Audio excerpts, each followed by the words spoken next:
FII आणि DIIचं काय चाललंय? ती आकडेवारी खूप इंटरेस्टिंग असते नेहमी. हो, इथेच तर खरी गंमत आहे.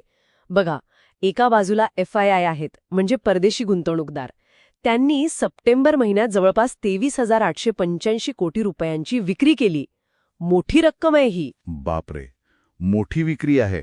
पण त्याच वेळी दुसरीकडे आपले DII आहेत, देशांतर्गत संस्थात्मक गुंतवणूकदार. त्यांनी काल एका दिवसात तब्बल 5,036 कोटी रुपयांची विक्रमी खरेदी केलीय. अच्छा, म्हणजे ही तर बाजारातली मोठी रस्सीखेच झालीय. FII विकतायत आणि DII खरेदी करतायत. अगदी. FIIची विक्री बाजाराला वर जाण्यापासून रोखते, तर DIIची खरेदी मोठी घसरण होऊ देत नाहीये.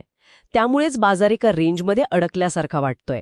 आणि यामुळेच देशांतर्गत सकारात्मक बातम्यांना जास्त महत्त्व मिळते असं म्हणता येईल का? हो, बरोबर.